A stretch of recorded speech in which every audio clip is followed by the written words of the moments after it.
New Buddha Dhamma Talks. Geoff Hunt presents a talk on some aspect of the Buddha's teaching.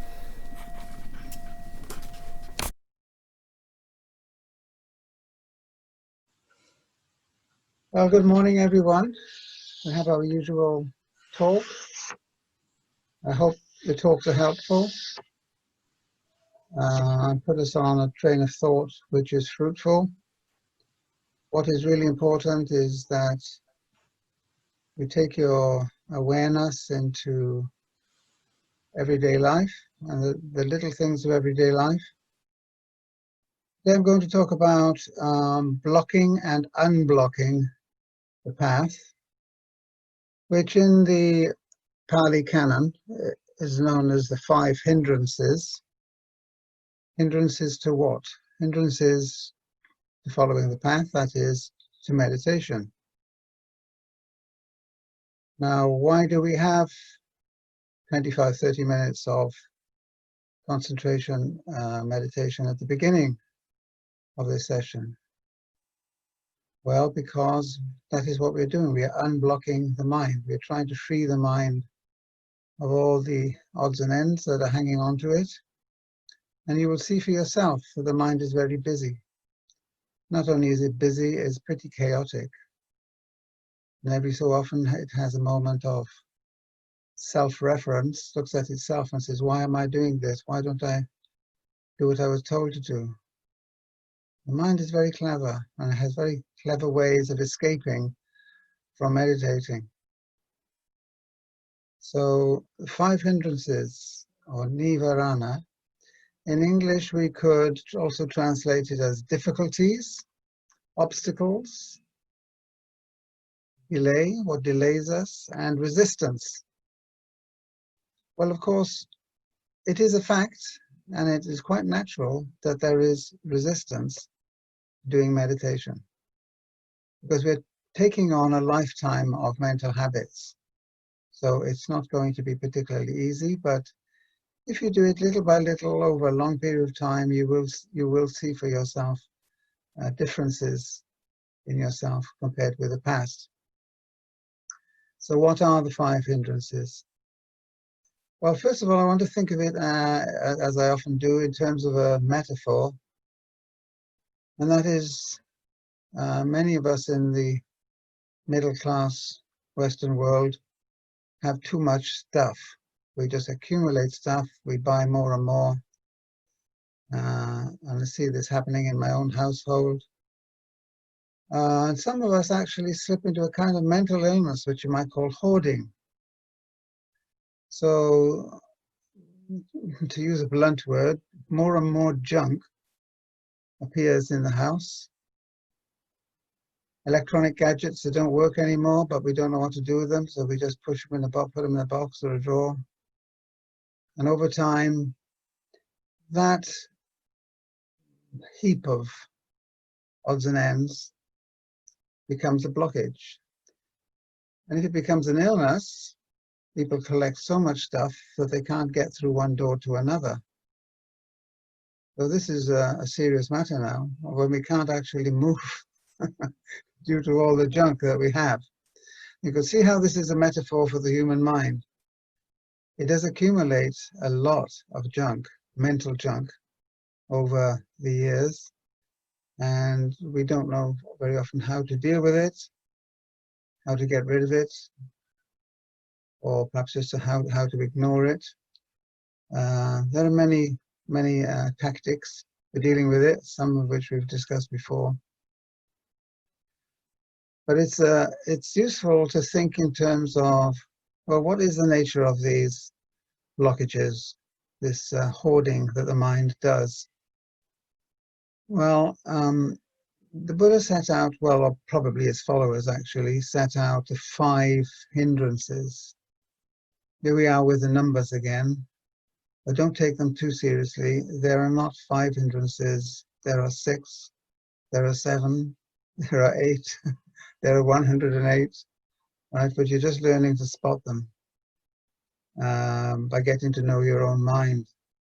And as we try to settle down into meditation, we will encounter the hindrances, and we can be aware of them and learn to soften them, or even to do away with them. And the more we can do that, the clearer path we have, and the clearer it is in our doorways into the mind. So what are they? Well, if we could just list them quickly, some of you know already.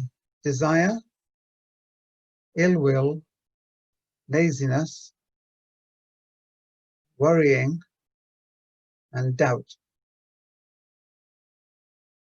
Desire, ill will, laziness, worry, and doubt. Now you may be thinking, which one of these applies to me? Well, we're all human, and they probably all apply to all of us at some point in our lives. It's just like carrying a burden of things that one doesn't know how to put down. Every time somebody suggests, well, why don't you just put that down and forget it? Don't need it anymore. One thinks, no, I can't let that go. It might be useful later on. The number of times I've heard that in my household. No, we can't throw that out. It might be useful. 10 years later, it's still there and it's not useful. The mind does the same thing. Things will appear in your mind which are 10 years old, 20 years old, 50 years old, even 50 years old. And one may then think reflexively, why is that popping up in my mind now? Why don't you just go away? We've resolved that, but there it is trying to pop up its head again. So we need some ways of dealing with all this rubbish that's blocking our doorways. So let's go through them one at a time, and also be positive and think about how we can unblock the channels of the mind that are filling with junk. Well, first of all, desire. Well, again, language is a difficult thing. It misleads us, and often desire we think of sex, for example, or maybe it's just me. Well, we think of things which we want to accumulate, which give us pleasure. But the Buddha is much deeper than that. It's not just about sensual craving. It's about wanting anything. And it doesn't have to be a material thing. It be, I want more power. I want more respect. I want this, I want that. Just want. And the Buddha says that the first thing that we encounter when we do start to see ourselves is that I want something. And I'm unhappy because I haven't got it. And if only I had it, I would be happy. Which as you get older, you realize it doesn't actually work, that do deal with one thing, but then another one pops up. So it's better to deal with the popping up generally, so that one has kindness, gentleness, acceptance, and so on in one's mind generally. So one is a happier, more settled person, will probably live healthier and more and longer as well, for that matter. So desire is craving, wanting more, being dissatisfied, which is the root meaning of dukkha, the first noble truth. Dukkha is dissatisfied or insatiable, meaning cannot be satisfied. That's what the Buddha is saying. Really look into the way the mind operates. Can it be satisfied? Well, kind of. We have to take a curved ball approach to deal with that. So in a moment, we'll come back to what can we do about desire or wanting or craving. Because it's always there of some sort. It could be a small thing, it could be a large thing. Now, ill will is the next one. Ill will, again, translation. It's a negative disposition. That is where you dislike something or someone, or some situation that you're in, and you feel resentment or anger towards that thing. So you're carrying a lot of negativity. Now this is an attitude or a disposition. I am generally inclined to be critical of others, to dislike others, to wish they were, not getting in my way, because I have such an important life to lead. I'm going to be so successful. All right, so we hang on to these things, and we develop. The best word in English would be something like resentment. You all know what resentment is. Not feeling good or compassionate or loving about life or about other people, or maybe just certain other people.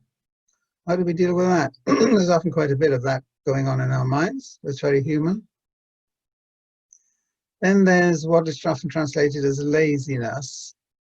But there's a whole range of words we could use for this third factor. A lack of energy. We talked about energy last week. Virya, energy. Lack of energy. Apathy. Sloth. A good word, isn't it? Sloth. Makes you feel lazy. Just listen to that word. Apathy, yeah. Then there is lethargy. That's another good word, isn't it? Which I often feel in the morning, especially until I've sat down and had my breakfast. What it amounts to is basically not being able to act, or not wanting to act, or feeling resentful about acting or something. So, laziness. I think the best word perhaps is apathy. I know I should do something, but I don't really want to do it, so I won't do it. So I'll put it off. I'll find an excuse. Does that sound familiar? It's all of us. I'm not pointing fingers at anybody here. If I were to point a finger, it would have to be at me. Worry, overthinking. Worry, overthinking. That is thinking too much, trying to solve problems by thinking about them, by being rational. Let's go through all the reasons for this or against this, and I will find the solution. Not necessarily. You could spend your whole life thinking about a particular thing or a particular range of things. And when it becomes tinged with nostalgia, sadness, anger, we call it worry, especially when it's future-oriented. I worry about what will happen next. I worry about what I should do next. I wonder about what I'm becoming or what I should become becoming. So worry, yes. There is another word which is sometimes used, it's not so often these days, which one shouldn't forget about worry, and that is what we call scruples, or being scrupulous. Now, this word is starting to go out of the English language, like most useful words. Scruples meaning having moral doubts about something. So I'm worrying about something, whether it would be right to do it or not. And if I do X, I'm going to hurt a person A or B or C. But if I don't, then I'll hurt somebody else. So what should I do? What is the right thing to do? Some people, of course, torture themselves with that question, what is the right thing for me to do? And they feel themselves in moral dilemmas all the time. Well, this is painful. This is suffering as well. What do we do about that?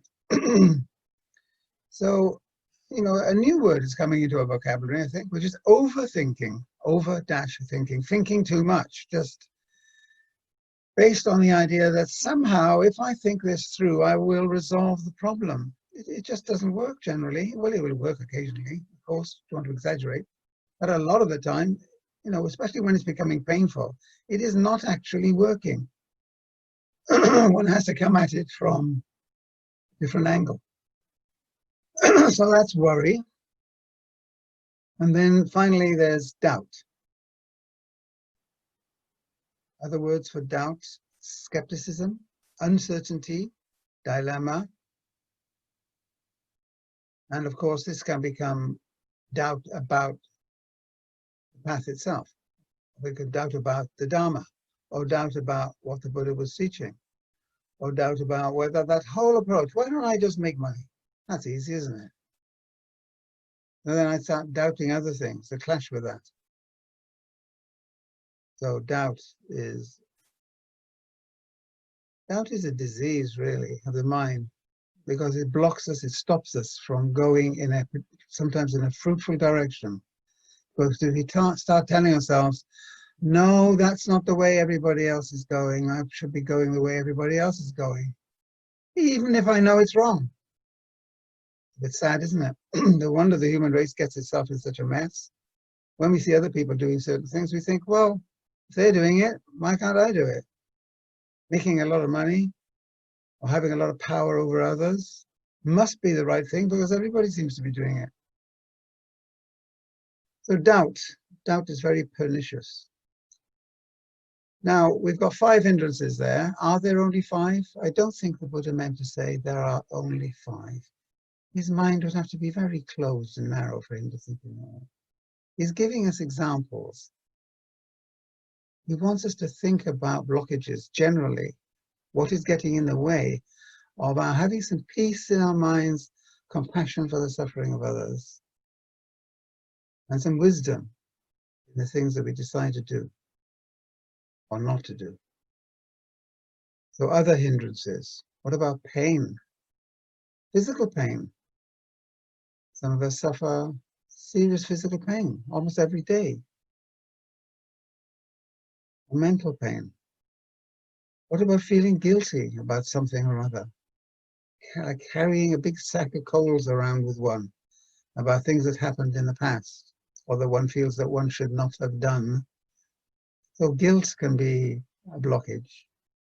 Loneliness. My being the only one. Even if I am surrounded by people. Loneliness in the crowd. I can be in a crowd, but I'm still lonely. Because I keep turning in on myself, and myself seems to be cut off from everyone else. Each one of us feels in a strange way that we are at the center of things. I am the center. It's absurd. Of course I'm not the center. Okay. External pressure. That is, maybe it's someone I love that wants me to do something or not to do something. It can be a burden to carry if one doesn't know how to handle it. And there are lots of ways of handling that. It could be a whole talk.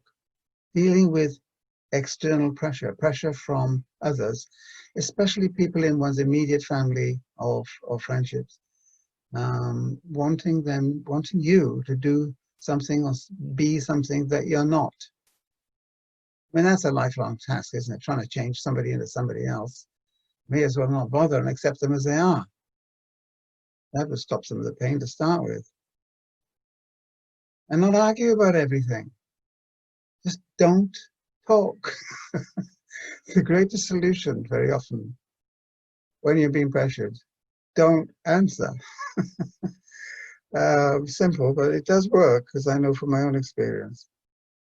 Okay, so that's your list. Now unblocking. Unblocking is pretty important here. I've got to go a bit faster. I always take a long time to get around to things. Well, they're all important things, so it does take time. Okay, let's try and be fairly nifty about this. Desire, go back to that. Well, wanting stuff. Well, one way is to remind oneself of the impermanence of everything. There is nothing in this world that is not going to break up and disappear. Your most treasured things. Maybe it's a home that you've spent a good part of your life working to pay for that home. One day, it will belong to somebody else. Somebody else will be living in it, not you. Just keep that in mind. It could actually dampen our lust for property.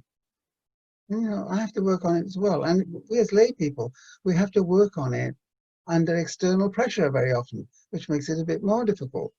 If your family wants you to achieve certain things or have lots of property or do this with your money, but you don't want to, then it becomes a difficult situation. And we need wisdom to manage it. Okay, so impermanence is a good antidote to desire. Ill will, well, by the way, with desire, I think not making comparisons is also a piece of good advice. You know, we tend to become unhappy about what other people have because we're comparing ourselves with what we have.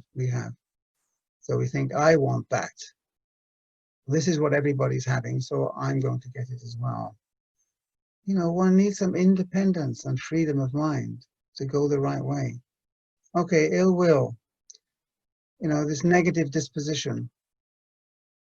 Well, often this disposition comes along out of hurt from the past. And this takes us into the question of forgiveness. Now, and we could spend a whole couple of hours on forgiveness. But the first thing to remember is that the person to forgive is yourself. People can go on, you know, torturing themselves for years sometimes about whether they should forgive somebody for that horrible, horrible thing they did. Okay. But where is this horribleness now? It's in your mind. It is torturing you. That's the place to look. So forgiveness doesn't mean focusing on the other person, the person who hurt you. It's about focusing on yourself. I want to be free of this, and this is how I do it. So forgiveness, paradoxically, is really about you. Okay. Laziness. Well, we can do breathing exercises. We can do exercises generally. I have a little exercise regime, which I do every day, very often twice a day. I do some deep breathing, get my lungs expanding, get the oxygen in there, release the energy, and you have to feel it mentally as well. We should all be doing that. If you're living in a city, be careful because you may be inhaling a lot of trash, which is in the atmosphere. Think about living nearer to the countryside, or at least getting into the countryside from time to time, or going to the beaches or the forests or wherever. So worry, that's a difficult one, and I think we have sometimes spent a whole session on worrying. Again, if the worry starts, try to turn your mind to focusing on the breathing, or have a little chant or mantra of your own, which you can repeat and drive this worry out of the house. Or give your body something to do. Let's do this. I've been meaning to clean, you know, wash the car, whatever it is. Now I'm going to do it. Probably stop you worrying. But there's a lot can be said there. Finally, doubt was the last of the five anyway. Skepticism, doubt, uncertainty. Well, resolve to do this or that. The teachings, when they talked about four noble powers, four noble truths, the fourth one really is about resolving to act. So that's about will. It's about the will to do or the will to refrain from doing. And notice that your will can be weak, or it can be stronger. Or if it's weak, it can be stronger. You can make it stronger. Sometimes by making yourself do something until it becomes okay. It becomes natural. Because you've done it before, it's become familiar. So it's made a little pathway somewhere in your head, which you can follow more easily. So experiment to change things, consult others, talk to people who are wiser and not more stupid than yourself. I tend to listen to stupid people because you can learn so much from them and about my own stupidity. There was a moment I think, isn't that stupid? I think, yeah, but I've done that myself. So, you know, that's where I got to watch out. Okay, finally then, as I like to finish with the words of the Buddha himself, after all, I am only the messenger of the messenger of the messenger of the messenger of the Buddha, somewhere along that chain after 2,500 years. And there are plenty of other teachers for you to listen to. So a quotation from the Anguttara Nikaya, which is pretty big, one of 7 or 8 books. So look at the size of that. I haven't read all of it yet. All of it's quite repetitive, by the way. Anyway, Anguttara Nikaya, The Buddha says, monks, he's talking to his followers, there are these 5 hindrances. And which 5 are they? Sensual desire as a hindrance, ill will as a hindrance, sloth and drowsiness or lethargy as a hindrance, restlessness and anxiety, that is talking about worry, as a hindrance, and uncertainty as a hindrance. These are just 5 of the hindrances. I'm changing it a bit there. To abandon these 5 hindrances, one should develop the 4 foundations of mindfulness. Awareness of body, awareness of feelings, awareness of the mind and the quality of that mind, and develop awareness of all things that are arising around you. Be more aware and more aware of oneself, because then it gives you more options. Instead of just reacting, one is now responding on the basis of reflection. So that's the key point. Be mindful of these blockages. Being mindful means acknowledging them. Yes, there is a load of junk blocking my door. Examine that junk. Be honest about whether you're ever going to use it. Clean them up, throw them out, and let them go. Right?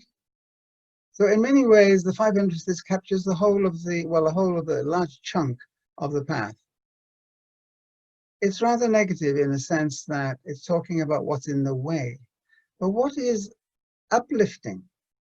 What helps us to move on?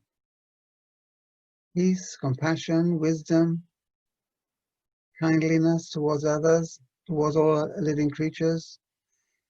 As you work on these things, you will find that things like worry and resentment are just kind of dropping away as unnecessary burdens. So there's a lot of positive things we have to learn as well. In one of these talks, we just have one little angle on things. Sometimes it's a negative angle, sometimes it's a positive angle. Right, I will stop there. Thank you very much for listening.